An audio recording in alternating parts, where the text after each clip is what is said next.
தற்போதைய அண்மை செய்தி. டிஎஸ்பி சுந்தரேசனுக்கு ஆதரவாக வீடியோ வெளியிட்ட கிண்டி காவல் நிலைய காவலர் செல்வம் ஆயுதப்படைக்கு மாற்றம் செய்யப்பட்டிருக்கிறார். அண்மை செய்தியாக நாம் பார்த்துக் கொண்டிருக்கிறோம். டிஎஸ்பி சுந்தரேசனுக்கு ஆதரவாக வீடியோ வெளியிட்ட கிண்டி காவல் நிலைய காவலர் செல்வம் தற்போது ஆயுதப்படைக்கு மாற்றம் செய்யப்பட்டிருக்கிறார். மயிலாடுதுறையில் சஸ்பெண்ட் செய்யப்பட்ட டிஎஸ்பி சுந்தரேசனுக்கு ஆதரவாக வீடியோ வெளியிட்ட காவலர் செல்வம் மீது இந்த நடவடிக்கையானது மேற்கொள்ளப்பட்டிருக்கிறது. செல்வம் தற்போது ஆயுதப்படைக்கு மாற்றம் செய்யப்பட்டிருக்கிறார். இது தொடர்பான கூடுதல் விவரங்களோடு நம்முடன் இணைகிறார் செய்தியாளர் ராம்குமார்.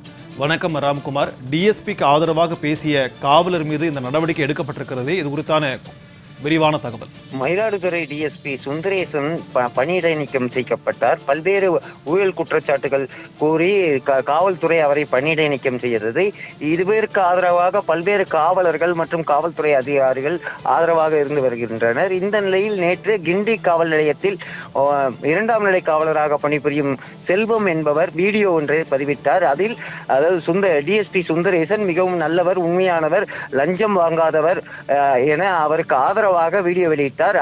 அவர் பல்வேறு காவல் நிலையங்களில் பணிபுரியும் போது மக்களிடம் யாரிடமும் லஞ்சம் பெறாமல் தூய்மையானவராக இருந்து வந்ததாக அந்த வீடியோ பதிவில் தெரிவித்திருந்தார். இந்த பரபரப்பு வீடியோ நேற்று சமூக வலைதளங்களில் வைரலாக பரவியது.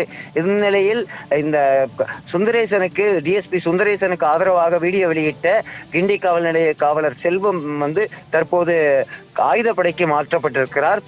பரங்கிமலையில் உள்ள ஆயுதப்படை 2 என்ற ஆயுதப்படைக்கு மாற்றப்பட்டிருக்கிறார். இந்த சுந்தரேசனுக்கு ஆதரவாக செயல்படும் காவலர்கள் மீது நடவடிக்கை எடுக்க தொடர்ந்து சென்னை காவல்துறை இருந்து வருகிறது. இதன் காரணமாகவே தற்போது செல்வம் ஆயுதப்படைக்கு மாற்றப்பட்டிருக்கிறார்.